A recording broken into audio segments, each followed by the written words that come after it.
Music and Booze with Mo is produced and distributed by EatsDrinksTV, a service of the Center for Culinary Culture, home of the Cocktail Collection, and First Reel Entertainment, and is available wherever fine podcasts can be heard. The Center for Culinary Culture, telling the story of food and drink, one taste at a time.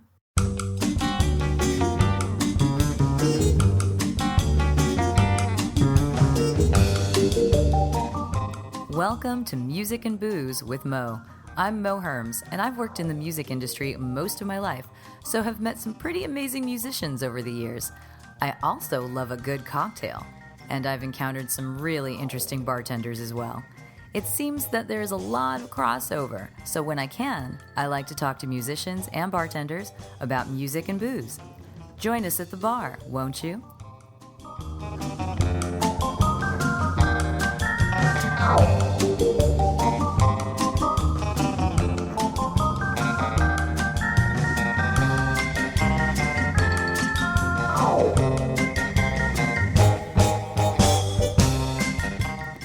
Music and Booze with Mo is brought to you by Barkeeper, a head shop for cocktail lovers, located at 614 North Hoover Street in Silver Lake, Los Angeles. Stop by for barware, vintage glassware, a carefully curated collection of spirits, and one of the most impressive selections of bitters anywhere. Follow them on Instagram and Facebook for information regarding spirits tastings. That's barkeepersilverlake.com, and also in the Virgil Village neighborhood of Silver Lake, Los Angeles.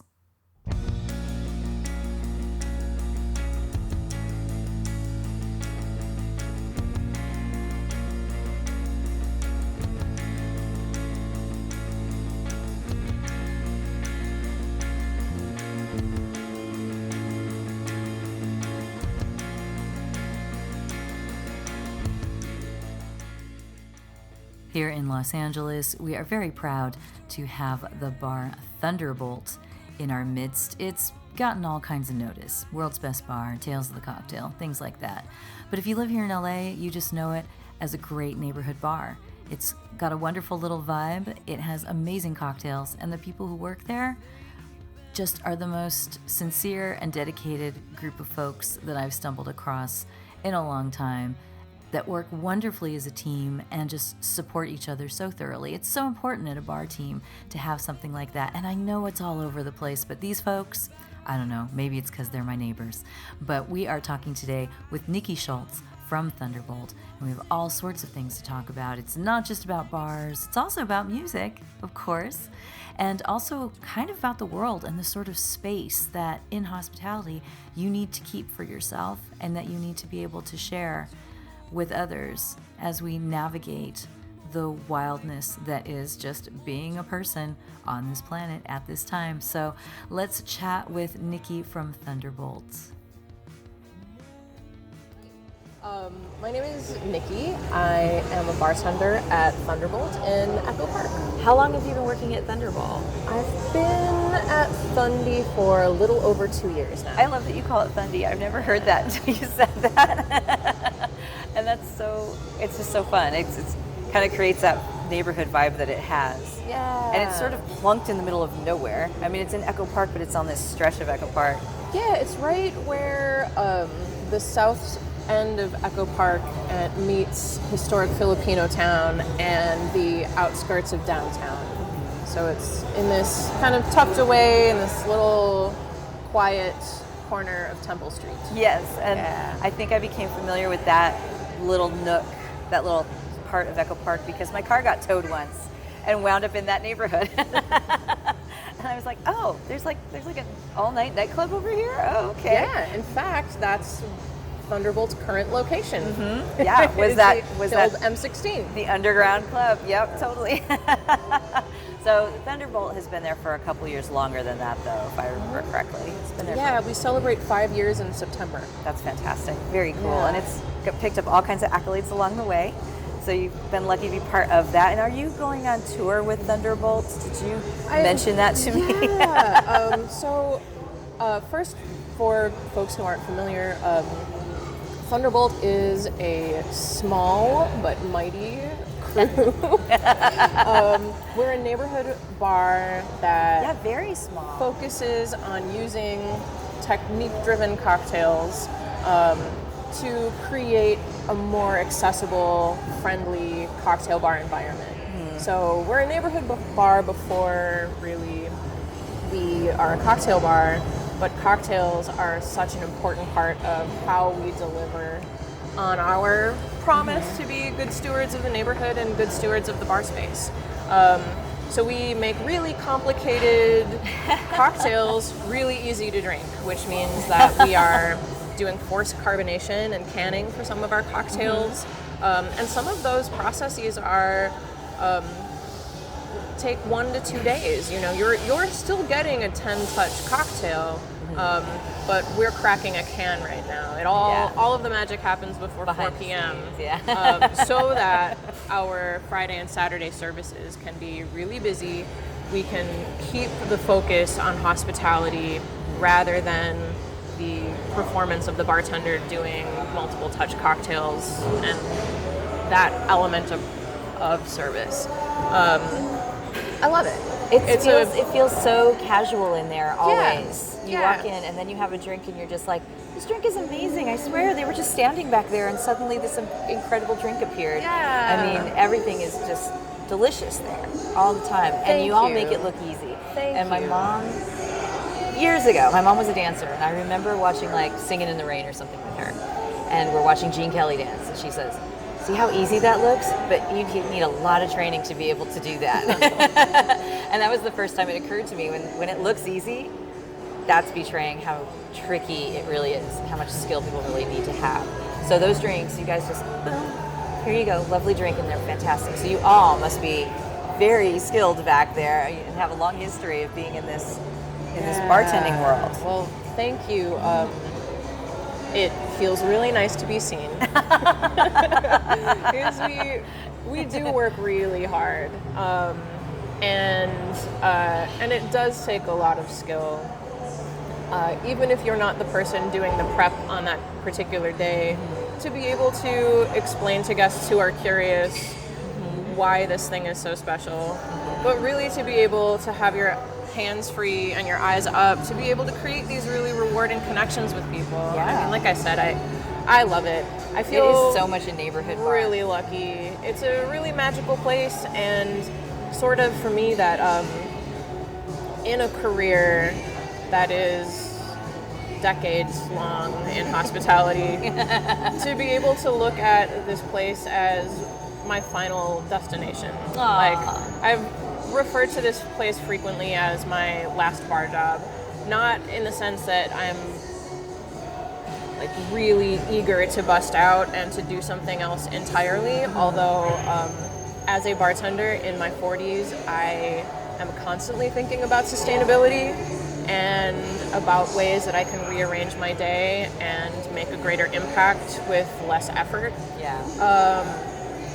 I just, like, it tickles everything that I care about in the work. It's intellectually interesting for me, but the onus is really on creating and maintaining a fun and accessible place where everyone, like a little bit of everybody in LA feels welcome. You know, like we have something on offer for everybody who could live here, right? And that's really important to me. Because at this part of the game, I could work almost anywhere. And I don't. You know, I made a career in culinary cocktails and craft cocktails. And at a certain point, I would work in a lot of places where, like, my family and friends wouldn't feel comfortable being. You know? So this feels like a full evolution for me. So hence the last job. You're like, wow, everything has finally come together in this. This is it for me. And, you know, when I think about how I started bartending, and why it's really auspicious that you invited me here today, because you didn't know that I was a musician. No, I did not. I'm like, I'm sure she's got a musical thing somewhere. Because, I don't know, it was just a vibe I got. There's a music thing, but I did not know. When you wrote me that, I was like, yes, I knew it. There was something there. Got him. Bartending was a path that I chose as a means to an end, right? So it common. gives you the freedom and the flexibility and the financial stability to have your days free to spend how you choose. And for me, that in my 20s and 30s, that was at the intersections of activism and art creation. And I really, I've had a couple of 9-to-5 jobs throughout my life, and times I thought I had other careers for a while. Yeah. But there's really something special about having your days. If you are the kind of bartender that can figure out how to get your sleep and do some day walking, really the world's your oyster. Yeah. You know, I get my sleep and I'm free to wake up in the morning and spend my days how I choose, right? Not just recovering from what I was doing the night before. And yeah, to be That's able the grown-up part. to be able to travel if music would allow it, or to be able to spend a week in the studio with my band. It was really, I didn't really think that it would turn into a career, if I'm being honest. Yeah. And I'm glad do. that it did. Yeah. Because it still does allow for a creative outlet, but it also allows for a social outlet that I am deeply introverted. and when I think back to even my first hospitality jobs, I was 14 in Milwaukee. I was working at this popcorn wagon on the Summerfest grounds. You would be my favorite person in the world. Popcorn is my jam. My whole family. I still eat it. I still love the smell of it. I eat popcorn a couple nights a week. Girl, Still. it is a fantastic full meal. Yep. Just goes right through, it cleans everything out. There you go. Number one, popcorn. Don't let a bag of popcorn near me. No. Oh, if no, it no. wants to stick around. Yeah. Yeah, my whole family, we've been teased by various roommates, friends, etc. over the years to our love of popcorn. Yep. So your first job was selling popcorn. Oh yeah. That's so cool. Yeah, I made popcorn. jealous. This was back in the day when they were still using lard. Yep. To, So it was real rich popcorn. Yeah. yeah, There's a taste. the popcorn had mouthfeel for Yeah, sure. for sure. Yeah, and then I was a host at Applebee's when I was, I think, 15. And yeah, just I didn't really think I would still be in food and beverage, and it feels like the right place for me right now. It feels like a good house for everything that I have to offer. What was the first bartending gig? First bartending gig? Yeah. That's a good question. Seems to happen on accident when you started that young in hospitality. Because if I can be really honest, I was a career server for a while. Yeah. And I kept trying to get into bartending, and there were all of these impediments in moving from service to the bar. I would get really, really close, and then something else would happen. So, Mo exclusive. Oh, hey. I lied about my first bartending job. I worked the door at the 400 bar in Minneapolis. I've worked with so many people, and I would say that 2/3 of them were just I just said I'd done it before. Honestly, they stopped doing it. I worked the door at the 400 bar in Minneapolis, which was a rugged, independent, indie rock. I was going to say, that's why it sounds familiar to me, because It it's was a music across venue. the street from my house. Oh, wow. I worked the door there, and at one point, I got the bar manager, who was a good friend of mine, to agree to say that I had experience that I didn't, so that I could go get a bartending job. And it felt like a really casual little white lie at the time.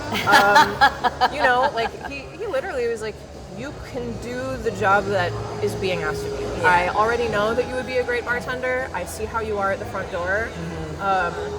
I'll tell whoever you need to know that you have been doing this work. So that Nice.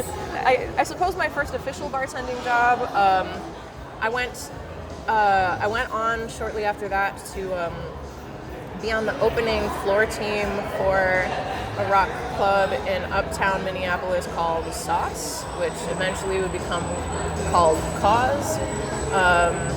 It was shortly after the Uptown Bar closed, which was a boon for local music. Like, Uptown was a really special place because of the bands that were coming in and out of the Uptown Bar. And with the Uptown Bar closing and not having a live local music venue, people were really hurting. So yeah, I guess my first bartending job ended up being at Sauce because I lied and said I had already been doing it at a different rock club. I always love to hear these stories of when people first start. Now, because now, like I said, I've interviewed so many people who are just like, totally lied and got in there, and I thought it was just me pouring beers and like vodka sodas. And while that was all happening in the background, I had like a nonprofit arts job. I was in several bands, and I was doing community organizing because that's the kind of wild shit you do when you're in your early 20s. Yeah. Well, I rely, now that I'm old and tired and not in that phase so much, I'm like, thank you, young people, for doing all that hard work, and I can throw a couple dollars at you, and I can also forward your cause. I'm like, I'll do it in my way now and talk to my people about it. I can spread the news this way. But yeah, I'm not marching on the streets like I used to. Yeah, well, and I'd offer up that we are old and conserving our energy. Maybe not tired, right? True. But there's a cost to every time I spend my energy dollars, right? Like, I don't get the same returns, and I think that's one of the beautiful things about aging is if you are present with yourself and you're showing up for yourself, you start to really feel what it's like to misplace your energy.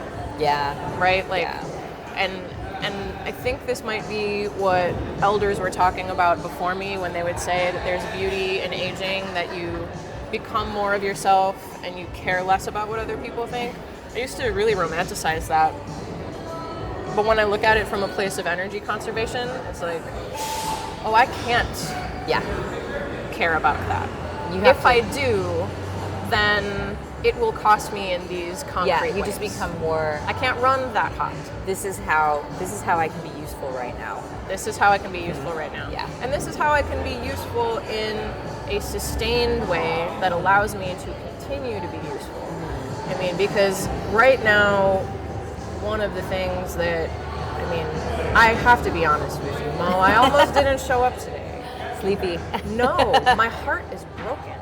Oh. I have been watching what is happening in Rafa, and the Rafa thing is in the last 48 hours have been like, I feel like it would be really inauthentic and dishonest to be on this show today and not say, like, while we're having this conversation, I am both holding a hospitality space for people during a genocide and holding grief space for me when I'm not holding hospitality space for people. So it's become so normalized to not have these conversations, but my grief has an opportunity to exist when I'm not at my job. And that's the only time I can really explore how I can show up, what I can do in a meaningful way to make this stop, and how I can bear witness and continue to deepen my offerings so that people who are on the front lines of creating this change, who can still risk their lives in these concrete ways, so I can support the work that they are doing to move forward. Because there is a new world, and it is demanding to be built. And change is actually inevitable. But there is still a lot of violence and a lot of pushback for us to experience. And so that's what I think about on days like today. When I have my day off, when I can actually admit the horror that I'm watching on my phone, and then figuring out how to allow a hospitality space where maybe people are also watching horrors on their phone, but today they're coming and sitting at my bar not to escape it, but for some comfort, to be able to continue to keep going. So that's really like my activism and my music and bartending have always kind of existed around the same time as each other. They've all been layers in the same, like, or maybe they've all been threads in the same fabric that has been my life. There's a young man on fire, because so many are.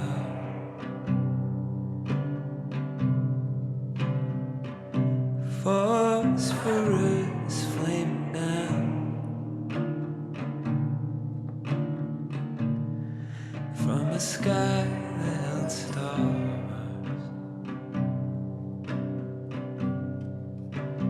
Love is the match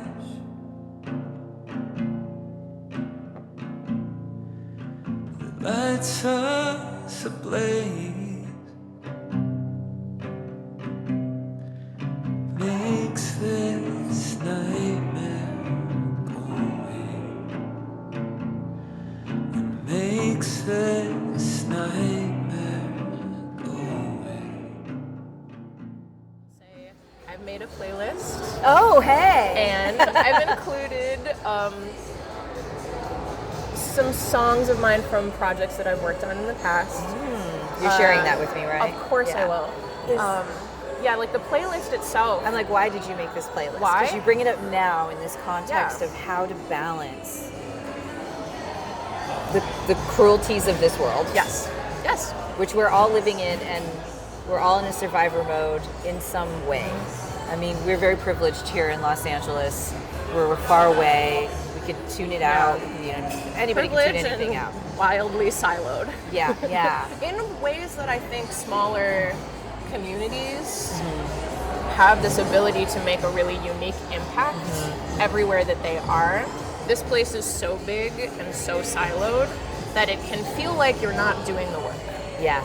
Even if and there are all many, you're doing is the work. And sometimes it's, you have to know, I always tell people living in Los Angeles is, it's hard work to live here.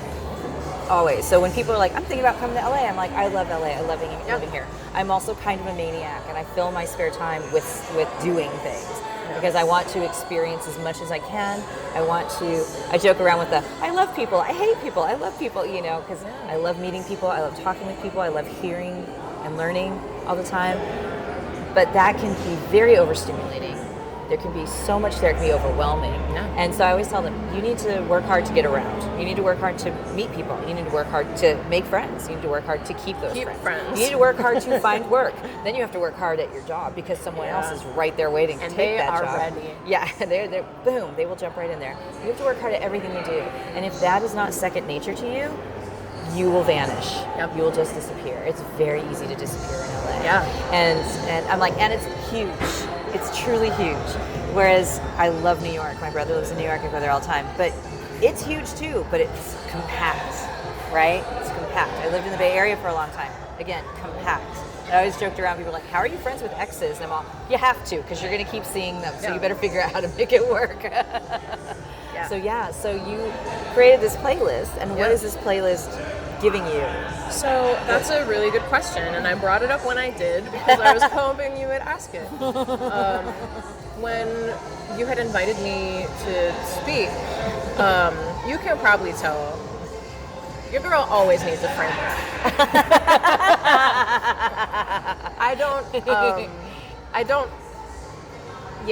I thrive when I have a framework. I can sit and talk about anything, and even modestly passionately for hours, and never get to the point. So when I was really thinking about what I wanted this conversation to be, it was going to be about my life in bartending, for sure, and maybe my career trajectory, and about the musical lives that I've lived, and it would include some of the people that I get to share that space with, and to pay respect to the wonderful Midwestern music scenes that exist. And I said scenes because there's so many of them. Many. And it's formatted, like the ethos of it really is a collection of songs that are getting me through this moment in time right now, as a person in the world and as a bartender who is getting ready for service. So the beginning of the playlist starts in this very ethereal and contemplative space. It starts really slow and dreamy. It moves into more powerful and more like sonic music. And it ends with an appropriate last call song. It's something to close everything down and bring everybody back in. Exactly. So I did not even think about, for you, being on the other side of that bar, and people come in with expectations. Maybe they're not aware of those expectations, but we talk often about how it's a third space. So people are coming in there for a break from whatever, or to be thinking about something else, and come in, and they are asking you without asking you to guide them through that. Oh yeah.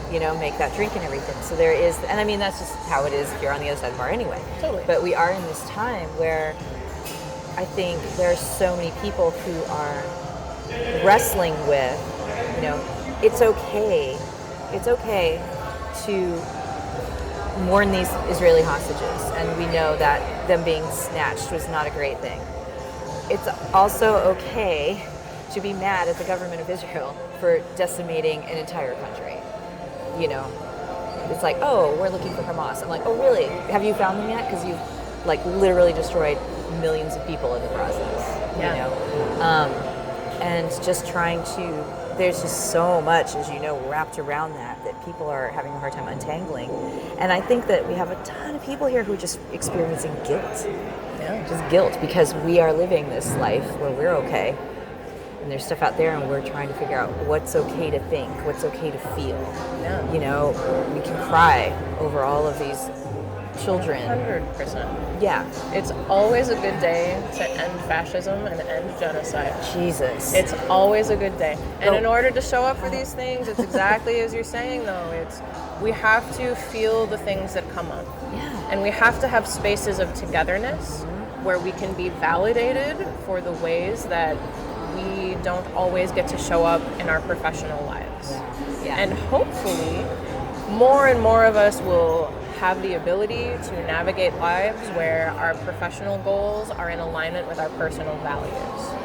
And people have so much more agency than they think they do. Yeah. They really, really do. We really do.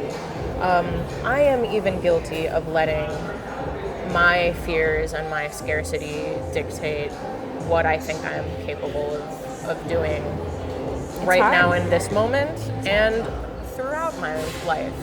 And we still have Ukraine going on. We also can't forget about that. And I have 3 coworkers from there. Multiple genocides. Oh yeah. What is going on in Sudan has been going on in Sudan for decades. In the Congo, also we can have some cell phones. My family's from South America. My mom's Colombian. There was civil war there for 40 years. I was like, you already know. But I mean, by the time she came, by the time that was ending, she'd been in this country already for a while.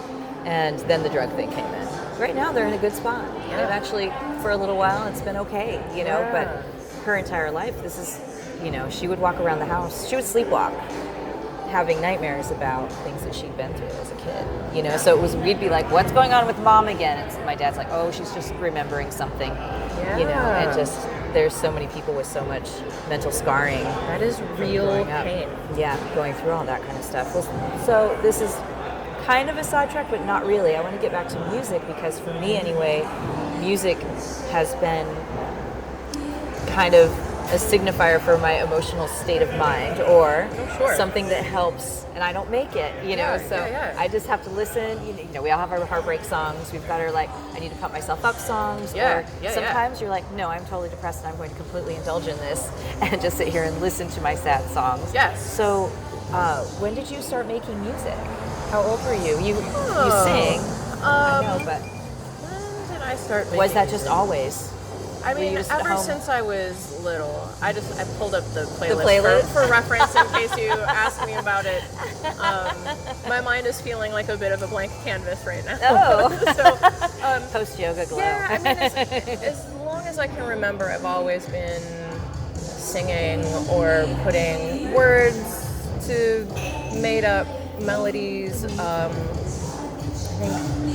think a 5th grade talent show, I wrote my own song. Oh wow, really? And I was immediately going, what song did you cover in the talent show? You're like, oh no, it was mine. Yeah, it's wild, right? That is wild. wild. I wrote my own song without... I mean, I was writing poetry and my own detective novels when I was about that age. So you get it. I get it. But for me, music is like such a holy experience. To imagine that you were a kid and you were writing your own songs, I'm like, oh, how could you do that? Discounting my writing novels. See? I get it. See yourself in this conversation. So, wow, that's amazing. Yeah, your child artist is welcome at this table with my child here artist. we are. So I was really little when I had started, but then I got into theater and did that mostly through middle school and high school. I have a bachelor's degree in theater, like a stage management and performance degree. But yeah, in middle school and high school, I found musical theater, which was a place where I could explore my vocals and also act. But honestly, I didn't even know that I could sing until I was in middle school choir. It was some elective that I had to take. Yeah.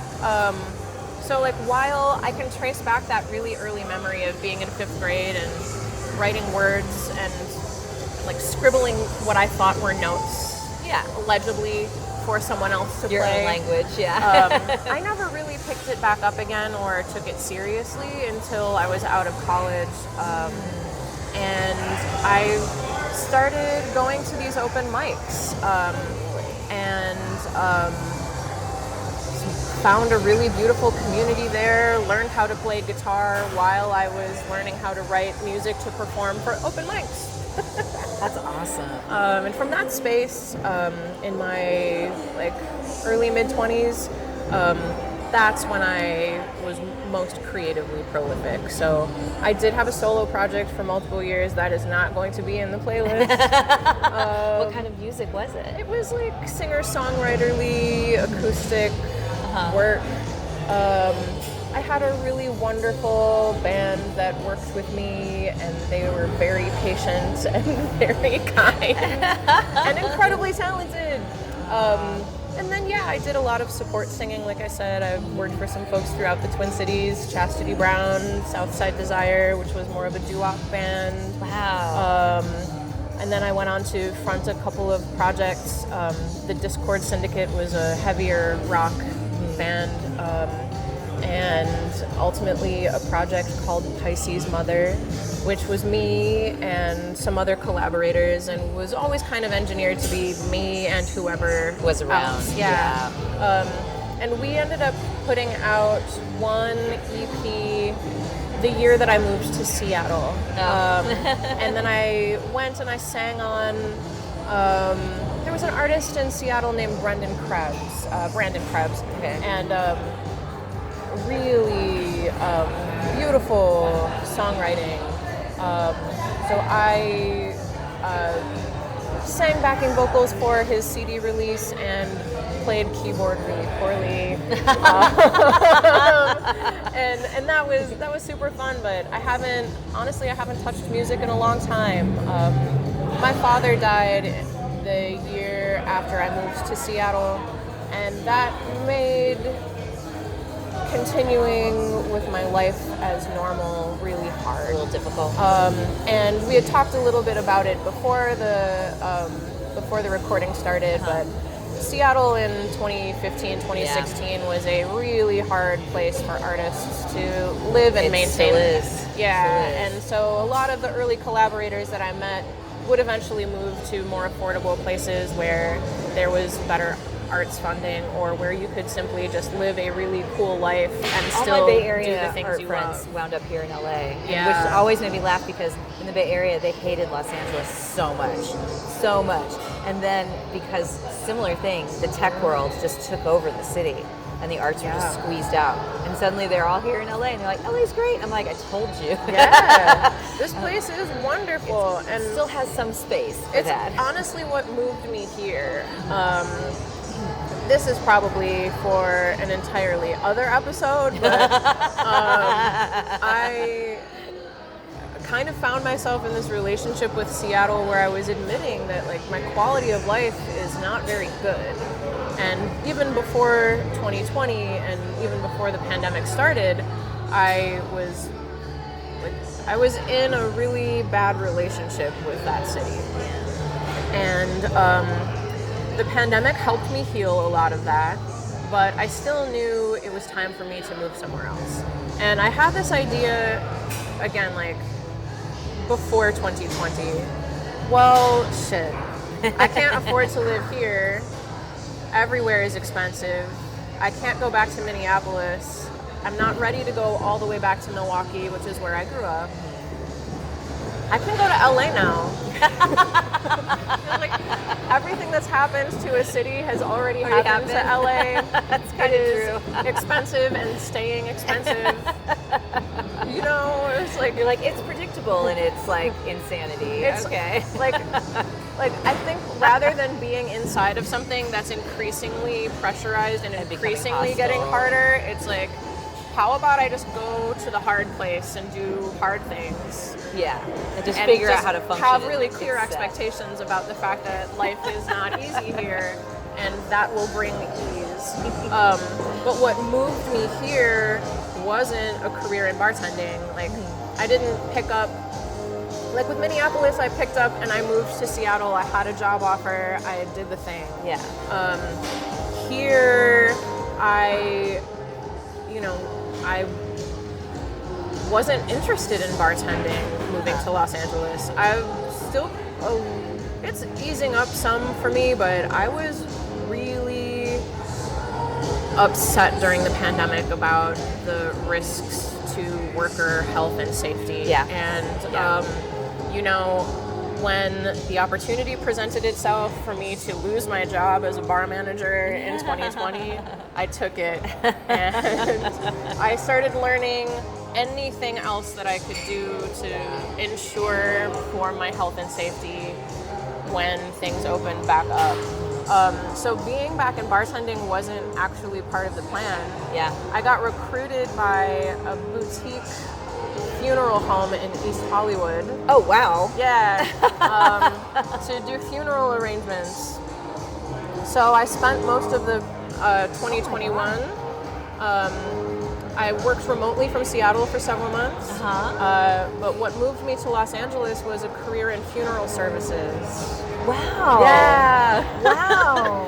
And the career in funeral services is what made me fall in love with the city of LA before I ever stepped foot here meaningfully. Like, That's so interesting. doing the remote work of meeting with families and consoling them and creating spaces of empowered decision making during a time when no one could meet in person. I developed really fast friendships with people in hospitals and hospice all around the city. I started to understand landmarks and Los Angeles in this really different way that honestly I don't think I would have if I moved here and then worked as a bartender. Because like, especially at this level of cocktail bartending, there is something that's like very like, this might be the first time a word escapes me today. There's just like something that's like really industry forward about like working at the level that I'm working right now. And there are, and I mean this respectfully, there are a lot of people that like toe that industry line and are all about the industry and how we can use brands to push things forward, and you know, and are about the social aspects of bartending and bartenders connecting with other bartenders. But like, I do find that to be a very niche market that I have a toe in at best. And if I moved to LA on that hustle, because that's what that is. If I would have moved to Los Angeles on that hustle, I would not have necessarily developed the very fast and really deep affinity that I have for this place. Because when I strip it down, I met so many working class families from so many different kinds of backgrounds.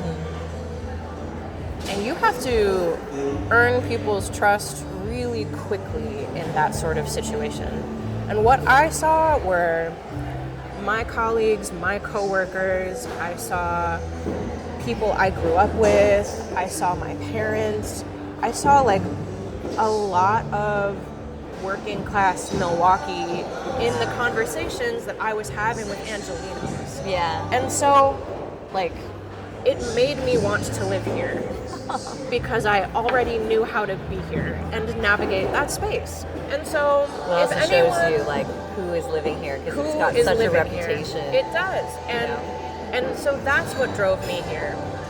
Because this is a city where anything is possible, and there is an electric energy that is undeniable about this place.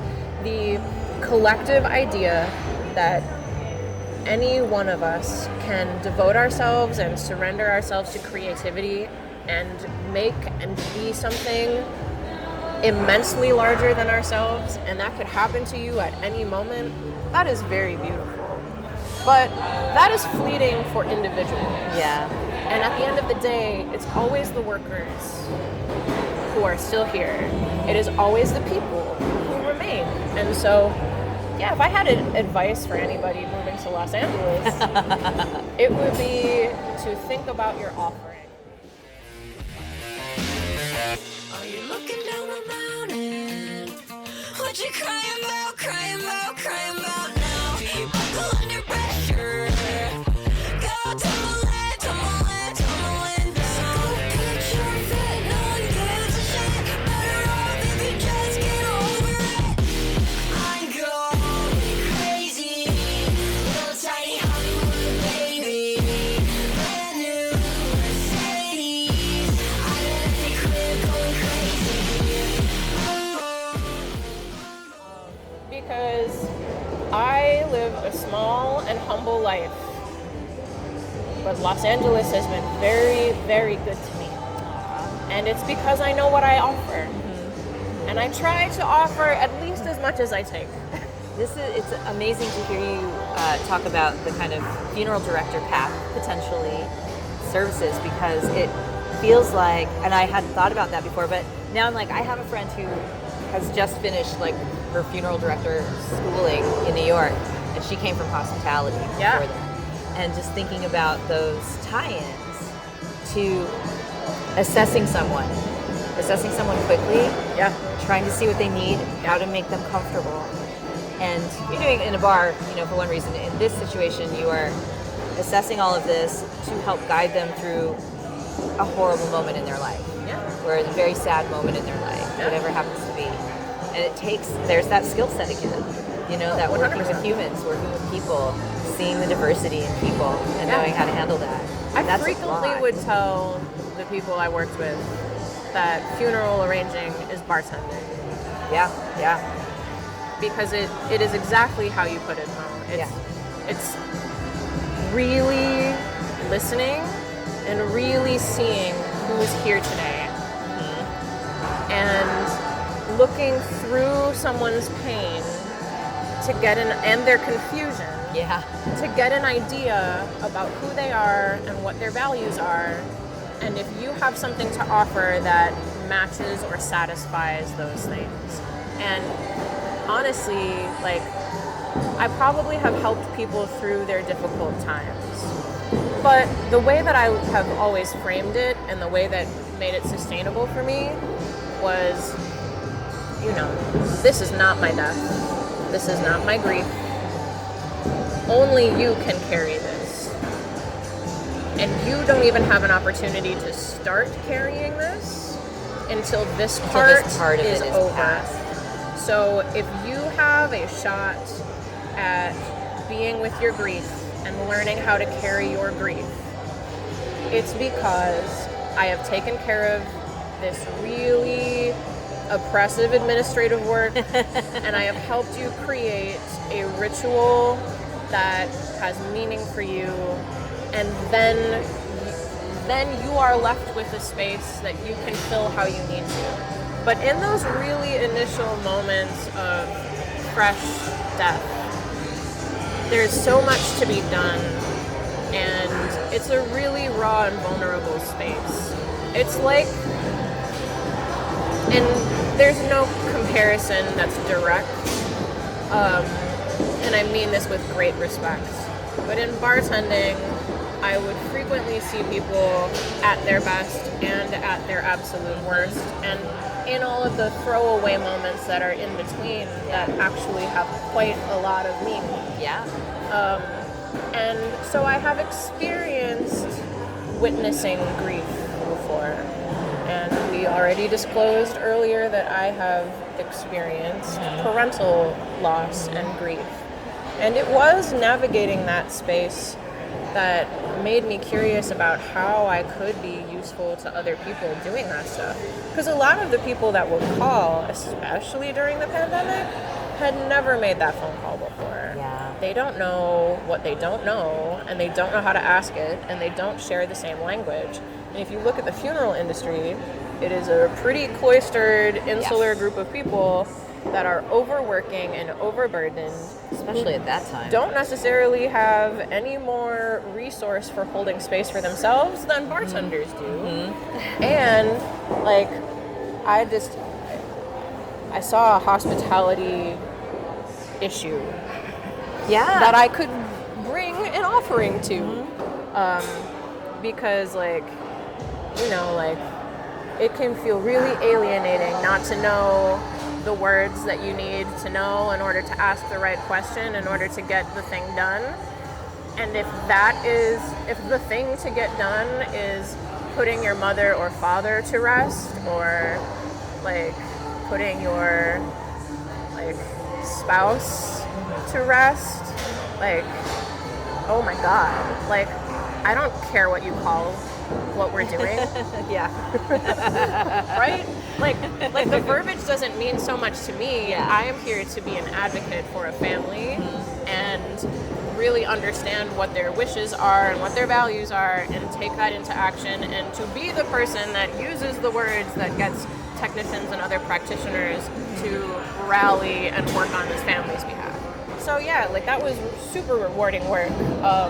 So what took you out of that and back into bartending then? Because you're very passionate about that, and I completely understand why. It was such an honor Yeah. of my life to be able to do that work at that moment in time.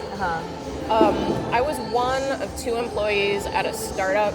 I was working 24 hours a day for super little pay and no health care. Oh, okay. And so then I found myself in a similar situation where I was like, well, I can... Yeah, you're I like, can wait, go I gotta back get to the balance bartending back. now. Because that's an industry that doesn't always resource its workers. But at least I have more freedom and flexibility, and more coworkers. So I actually want to backtrack a little on the bartending bit, and that you have intimated a couple times that you've actually been on the craft side for quite some time. So from your Liar's start back in the music venue days, when did it like fall into place, and you were like, wait, actually, I can really do this. I can do this on a next level kind of do this. Say probably like 3 or 4 years after I started in dives and clubs, because that also paved the way for restaurant bartending. And then you do that for a while, and it was like, oh, like I actually am good I'm at this. actually really curious about this, and I want to get better at it. And so, yeah, it was probably 2012, 2013 that I started to take my craft more seriously, which is then why you see the move to the Pacific Northwest. Seattle. To Seattle specifically, because that is a city Yeah. that takes its cocktails really seriously. Yeah. And it's a city where femmes have so much more visibility and are in way more positions of power within the industry, which was something that I was coming up against many times throughout my career. Yeah. You know, first it was, we're not going to hire you for a bartending job unless you have bartending experience. Then it was, you have bartending experience. You already have bad habits. I can't untrain that. We're gonna work with these baristas who are green and train them up. And it's just like, wow. I don't know. After a while, like everything, or like because I had a career in doing admin work prior, it would be, all right, you are going to be a bartender. Oh, but you have all these other skills. We're going to make you a manager. Yeah. And it's just like, all of this just really feels incredibly sexist to me. And while sexism doesn't go away just because there are femmes in the equation, I need to be in a place where more femmes are uplifted. It feels more and we're visible. You can't deny the impact that we have in this environment. So. That's another one of the reasons why I love being here. Wow. So then you were like, so you went to Seattle, and that's where you were actually feeling like, okay, I can do the craft thing here. Yeah. And women are here and present. It's up front. They are so much in Seattle, very much so. Yeah. And the culinary side, I gotta give Minneapolis its due. That's a beautiful food city. The food and the beverage are excellent in Minneapolis. And that is absolutely where I got my start. When I made the move from venues and dives into the culinary scene, to bring it full circle, I worked at this wonderful place called Saffron, which was owned by a Palestinian chef. Oh. And his hospitality, his brother's hospitality, the bar manager's acumen really taught me so much about how I relate to flavors. I still remember my first day of work being led into dry storage by Chef Sameh and having him take me through all of the spices and hold them in my hands. I'm just thinking of the smells. Just the beautiful smells. And we ground our own spices for the kitchen. Oh my God. You show up in the back alley on Ras Al Hanout Day and you tell me you don't have the best job on the planet. That must have been amazing. I love those smells. Yeah. Oh, so fantastic. So I definitely carry that with me. Good. So what kind of, now that you're here in LA and you're at Thunderbolt, I'm assuming that that's such an amazing program there. I feel like you guys are very collaborative, so everyone gets a turn. Yeah. So you still get to be creative and Oh, definitely. all the time. I still get to be creative in the sense that, like, the most visible thing, I have a drink on the menu, which is awesome. For the first year I worked there, I didn't have a drink on the menu, and that was still awesome. Yeah. I was really content, as you can probably see from everything I was transitioning into and out of, that I don't need this to be my show. I don't need something to be my program. I don't need my ego in this. No, you were like ready for collaborators. Yeah, I'm ready to collaborate and make this a team sport again. So it was really wonderful to meet Mike Capoferri and to hear more about what makes him tick and to make his drinks. Like, I love making his drinks and I really like his approach. I think he's brilliant and he shares his knowledge with people. He doesn't hoard it. Yeah. Right? Like he spends a lot of time making sure that other people in other bars around Los Angeles and around the world understand the kinds of technology that he's helped develop and that he's using. And that people always know that there's a friendly person that wants to see them succeed while they do the difficult thing. So yeah, like, I love that. And when it comes to other forms of collaboration and creativity, you know, I've got the one menu cocktail, but we are constantly on the road. Right now, 2 of our team members are in Mexico City for a pop-up. In 2 weeks, Mike and I will be in New York City for Bar Convent Brooklyn. Oh yeah, that's coming up. We'll be doing a takeover at Basic on Monday, June 10th, and we'll be doing a pop-up on Tuesday, June 11th at Dead Rabbit. And for this particular one, I mean, speaking to creativity, our sponsor is Rinamato and Mancino, which are just really beautiful vermouth and fortified portfolio.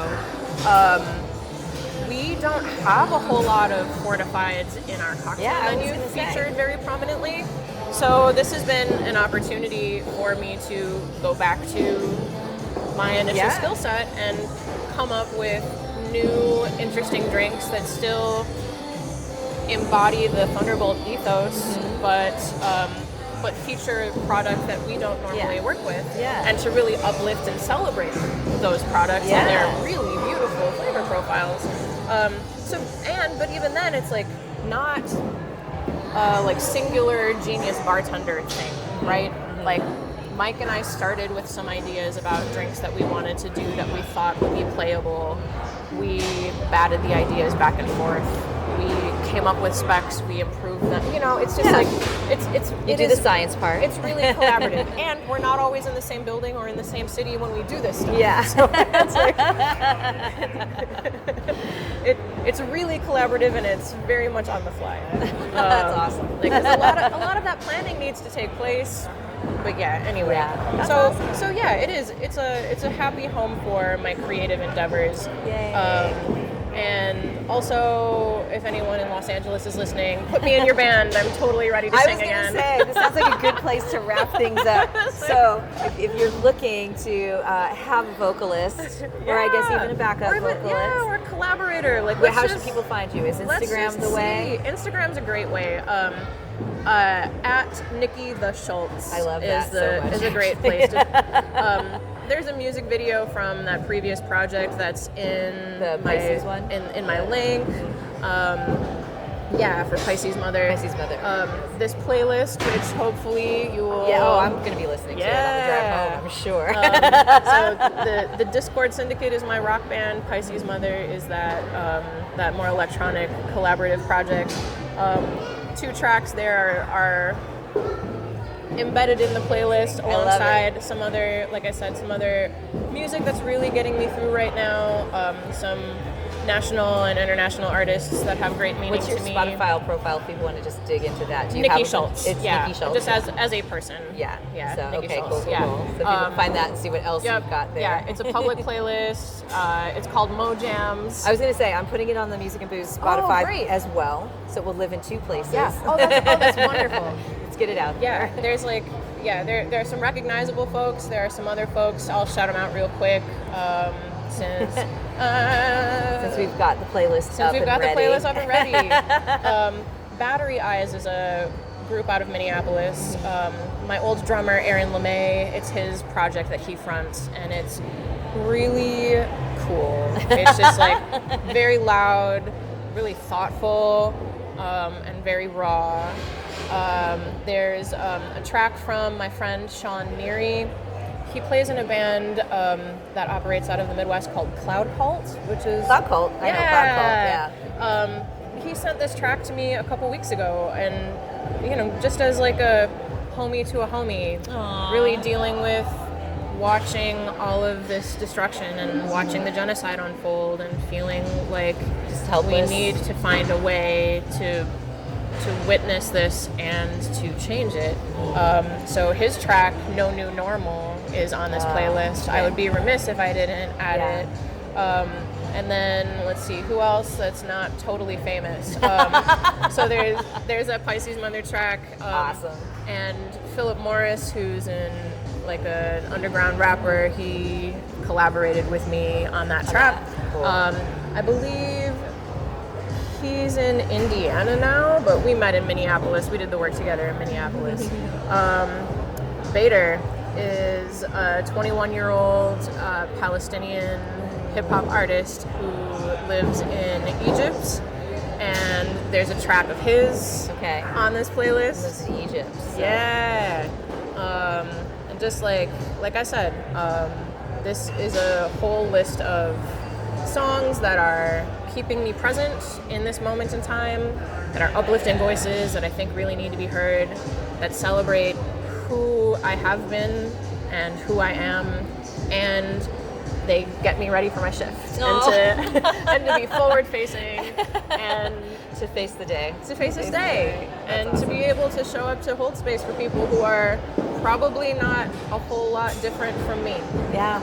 Getting through as best we can. Everyone's getting through, exactly. Thank you so much, Nikki, for this. It's probably one of the most thoughtful chats I've ever been able to have while doing this over these years. Thank you. Thank you so much. Such a deep, deep honor, and I can't believe I get to spend my day off talking about things that I love with you. It's my day off too, so I'm totally down.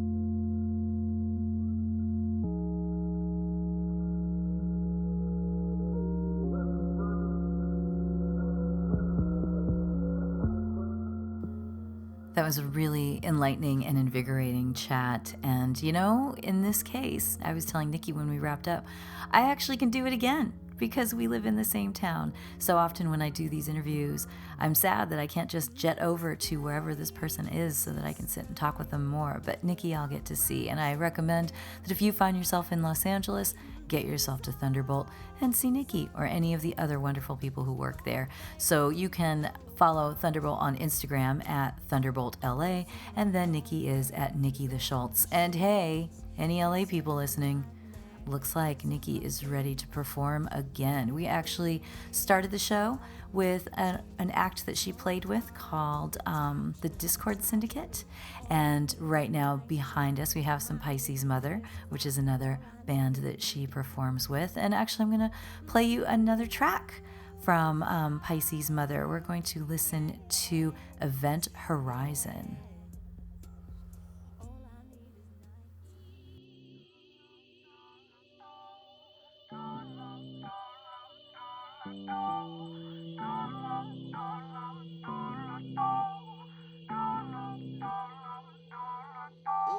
Have trouble with tenses, I'm so tense it's pointless, and all my defenses are down. Got trouble with exes beyond the good sexes, that's out, all my assets are drowning in strychnine molasses from brown paper bags. It's old leash on new life, strong desire, night type, so headstrong, and gin smart.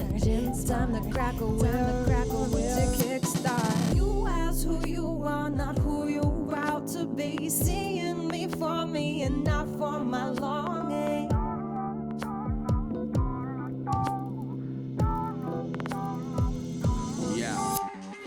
Out of sight, out of mind, kept the feelings interstellar. Head is spinning, bent propellers, sleight of hand, dependent tellers. Realized illusions fake, did it for illusion's sake.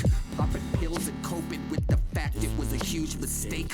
Let it go, ebb and flow, watch the mood illuminate, then face a rude awakening. This cockadoodle duplicates its love sickness. Closing chapters, losing pages, dealing with abusive statements. Got turned up like rutabagas. Sooner or later, seeking latitude, a new equator. Killing everything he touches, chalk it up to human nature. Chalk it up to laziness, or maybe this pursuit of paper. My pursuit of happiness will have to get resumed with Jada. The prettiest of shooting stars can leave the hugest craters. Ditch the heart-shaped box, terraform a new container.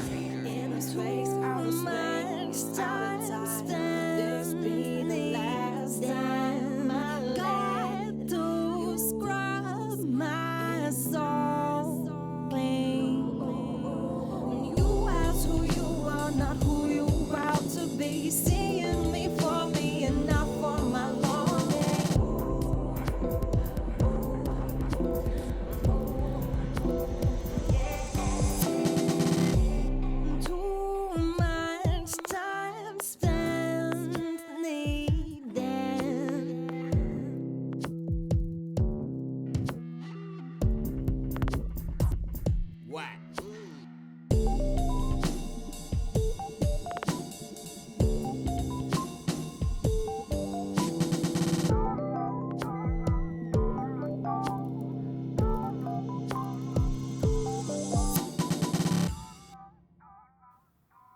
Music and Booze with Mo is brought to you by The Mermaid, a cozy neighborhood bar with an aquatic flair in the Little Tokyo area of downtown LA. Open 7 days a week, featuring tropical cocktails and snacks, The Mermaid also has a daily happy hour from 5 to 8 p.m. Follow The Mermaid on Instagram at TheMermaidLA to hear about upcoming events and check them out at themermaidla.com. Head to 428 East 2nd Street, Los Angeles for a drink. Thank you for tuning in to our barroom chats on Music and Booze with Mo. For more info about today's guest, or if you want to connect with me, check out my Facebook page, Mo Herms. Please subscribe to the podcast and feel free to tell all your friends about it. While you're there, give the show a rating and a review. It really helps to get the word out. If you want to hear the playlists our guests have curated, search She Be Mo on Spotify, SHEBMO. Find pictures of the interviewees and the cool stuff they create on the Music and Booze with Mo Instagram account. Lower your expectations and join us at the bar. Till next time, cheers.